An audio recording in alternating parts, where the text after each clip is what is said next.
départ d'un réflexe très ardennais qui consiste à dire que plus l'assiette de la solidarité est large, mieux on a de chance d'en profiter. Donc voilà, maintenant on a fait ce choix. Par parenthèse, je ne me suis pas documenté pour savoir ce que ça avait donné dans les autres pays où ce type de choix a déjà été fait. Donc je n'ai pas de référence, mais je pense que ça vaudrait la peine si quelqu'un ici peut nous éclairer pour savoir ce que ça a réellement donné. Deux, ces transferts sont très importants. Rien que pour les matières qui nous concernent ici, on est de l'ordre de 4,2 milliards d'euros. Hein, avec des matières qui ne sont tout de même pas anodines, hein, l'accueil des personnes âgées, l'aide aux personnes, la santé mentale, le financement des infrastructures hospitalières, etc., etc. Alors, voilà, le choix est fait. Ça va devenir très intéressant, parce que quelles sont les priorités que nous allons définir entre Wallons? Joël Thierry parlait tout à l'heure de l'intérêt général. Je souhaite qu'il soit au centre du débat. Mais quelles seront nos priorités? Alors, je vais vous dire ce que j'en pense à titre personnel. Je ne m'engage pas donc ici d'un point de vue institutionnel, ni pour la province, ni pour la fonction qui est la mienne, puisque je suis commissaire du gouvernement fédéral, régional, communautaire, etc., etc. Bon, donc, je parle en mon nom personnel. Pour moi, les priorités, c'est quoi? C'est l'enseignement et l'éducation. C'est la question sociale, et singulièrement de la sécurité sociale. C'est la recherche et c'est l'innovation. Voilà trois priorités qui, à mes yeux, sont fondamentales et par rapport auxquelles je regarderai avec beaucoup d'attention comment les arbitrages vont être effectués. En regard de cela, on voit bien qu'il y a toute une série de secteurs où les réorientations sont possibles, et j'espère qu'elles le seront. Il y a toute une série de primes, par exemple, qui mériteraient d'être remises à plat.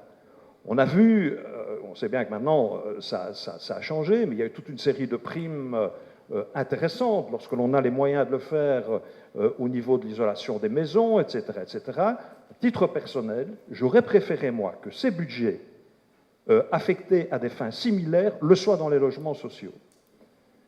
Pour le même type de secteur, au niveau de la province, j'ai ici à côté de moi un député provincial. Je vois bien comment sont réparties les primes, comment étaient réparties, puisqu'elles seront prochainement supprimées, voilà, les primes provinciales concernant ce domaine. Ce que j'ai constaté à l'examen des dossiers, c'est que ce sont les gens les mieux informés et souvent avec des revenus aisés qui sont allés capter ces primes. Moi, ça me pose des questions. Et donc, je dis, maintenant, nous sommes à la croisée des chemins. Des choix importants devront être faits. Je vous ai dit les pistes qui ont, j'allais dire, mes préférences. J'ajouterai encore un mot. Ça vaut aussi pour les entreprises. Tant que l'on investit sur la recherche et l'innovation, y compris dans les entreprises, personnellement, je suis à fond derrière cela. En revanche, pour être moi-même administrateur d'une société privée, je m'empresse de dire que j'ai refusé d'y être rémunéré.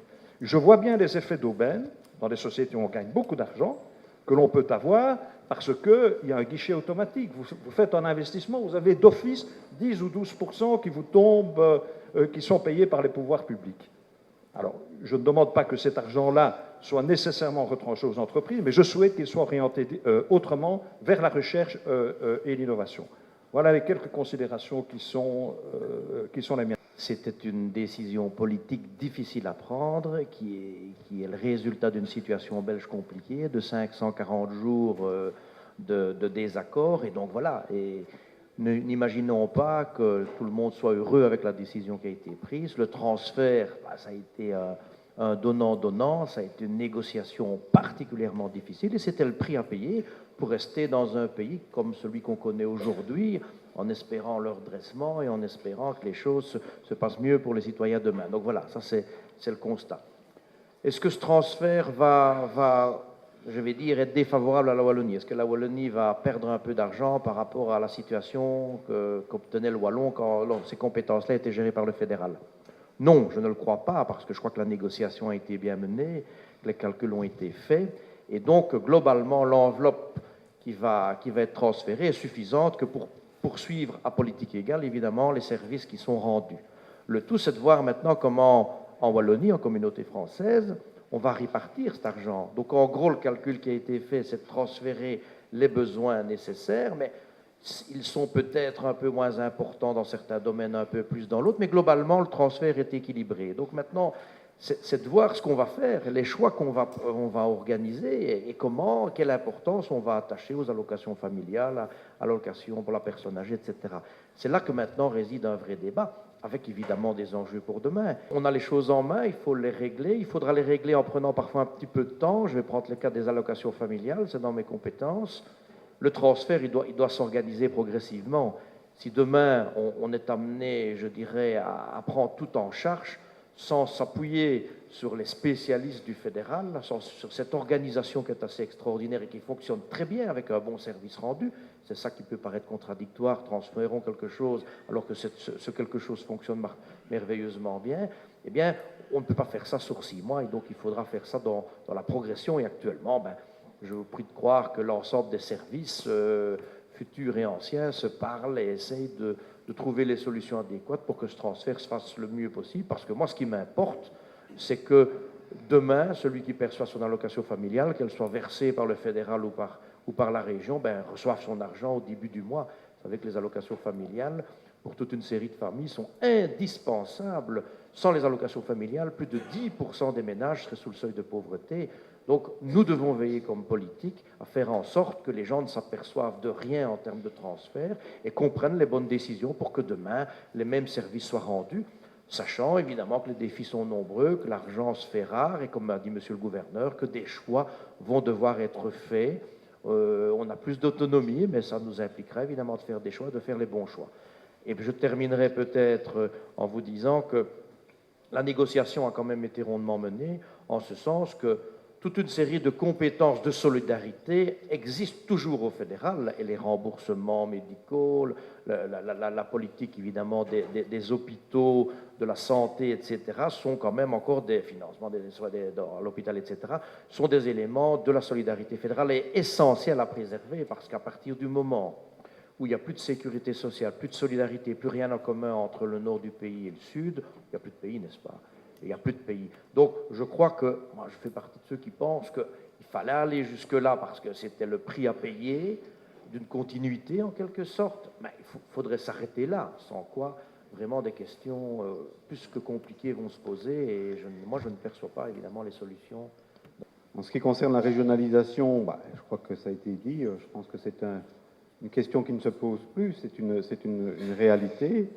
Maintenant, je dirais qu'on a quand même quelques inquiétudes, parce que si on regarde les trajectoires budgétaires qui sont fixées au niveau de la région wallonne, il faut savoir qu'à l'horizon 2025, toutes choses restant égales par ailleurs, il y a un appauvrissement indiscutable de la région wallonne, à peu près à hauteur de 6%, ce qui est quand même quelque part inquiétant, tenant compte du coût du vieillissement, tenant compte des politiques d'assainissement des finances publiques. Je dirais, les chiffres sont là, et je pense que c'est des experts et des techniciens, je dirais, qui ont participé à la discussion sur la régionalisation, qui nous l'ont bien expliqué. On va vers un appauvrissement de la région wallonne. 100 ans d'existence, 100 ans de progrès social. En est-on vraiment sûr? Moi, je dirais que depuis 2 ou 3 décennies, j'ai plutôt l'impression qu'on assiste à un lent détricotage du modèle social qui faisait, je dirais, la force de notre pays. Si on regarde quelques critères, je crois qu'il faut quand même avoir l'objectivité de le faire. Si on regarde le niveau d'emploi et la qualité de l'emploi, est-ce qu'on a vraiment progressé depuis 25 ans? Si on regarde la qualité, l'étendue des services publics, est-ce qu'on a vraiment progressé depuis 25 ans? Je n'en suis pas vraiment certain. Si on regarde le niveau de prestations sociales, est-ce qu'on a vraiment progressé? On constate des inégalités de plus en plus importantes, on constate un taux de pauvreté qui va en augmentant, on constate un monde où, pour la première fois depuis très longtemps, eh bien, on pense que la génération qui suit ne va peut-être pas connaître la même situation et vivre dans une situation meilleure que leurs parents. Et au-delà des grands discours, je dirais, qui appellent au maintien de la solidarité, je crois qu'il y a une question de choix politique et de cohérence entre les discours et les faits. Je pense que si quelque part, au niveau du monde politique, on ne met pas sur la table la question, non pas du maintien, mais même de l'augmentation des moyens publics qui ont été en diminuant objectivement et en termes relatifs, on peut l'expliquer depuis 25-30 ans, eh bien, quelque part, je dirais, on ne pourra pas maintenir cette solidarité. Donc, il y a vraiment une question de choix politique. Je pense qu'il y a la question fiscale, Philippe Courard l'a rappelé, qui est une question tout à fait essentielle. Je crois que nous avons vraiment besoin, et c'est assez étonnant d'ailleurs, tous les partis le disent, maintenant ils n'y mettent pas nécessairement la même chose, mais la question de la réforme fiscale me semble être une question tout à fait essentielle, parce qu'on doit rééquilibrer et augmenter les moyens qui sont mis au service de la collectivité. C'est une question de choix politique qui m'apparaît tout à fait essentielle. Comme il est essentiel, me semble-t-il, de remettre l'économie au service de la collectivité, parce que force est quand même de dire que depuis 30 ans, je dirais, l'économie n'est plus au service de la collectivité. Et je ne parle pas, évidemment, quand je parle d'économie, des petits indépendants, des petites PME. Je parle du grand capital, je parle du capital financier. Ça fait 5 ans qu'on a vécu une crise soi-disant qui était, je dirais, la crise terminale du système. Je vois que 5 ans après, finalement, on n'a pas fait grand-chose, objectivement, ni au niveau des États-nations, ni au niveau de l'Europe, et tout est revenu un petit peu comme ça était. Et quand on parle de crise, en disant on vit une crise extraordinaire, ça dépend, une crise pour qui? Pas pour tout le monde. Je veux dire, si on regarde les indices boursiers, ils ont retrouvé le niveau qu'ils avaient avant 2008. Si on regarde le niveau des dividendes, au niveau des grandes entreprises, elles ont augmenté. Si on regarde au niveau des marchés financiers, on allait prendre des mesures, on allait interdire certains types de marchés, on n'a strictement rien fait. Donc je pense qu'il y a vraiment, alors, évidemment je ne dis pas que c'est facile, je ne dis pas qu'il y a qu'à, mais je crois qu'on est vraiment à un tournant au niveau social tout à fait fondamental et qu'il y a vraiment des choix politiques à poser. C'est pour ça que je n'aime pas trop quand on parle du terme crise. Oui, on est dans la crise, mais utiliser le terme crise, c'est donner un peu l'impression, quelque part, que personne n'est vraiment responsable. C'est la crise, il n'y a pas de responsable et qu'on ne peut rien faire, que c'est irréversible. Moi, je crois que derrière la crise, il y a surtout des évolutions économiques extrêmement préoccupantes, des phénomènes de concentration de la richesse. On a un monde de plus en plus inégal. On a un monde, je dirais, de plus en plus démesuré. Et je vois que par rapport à ça, je dirais, ce qui faisait les spécificités de notre modèle social sont vraiment mises à mal, et que ça appelle, me semble-t-il, une réaction politique, une réaction syndicale, une réaction citoyenne extrêmement forte.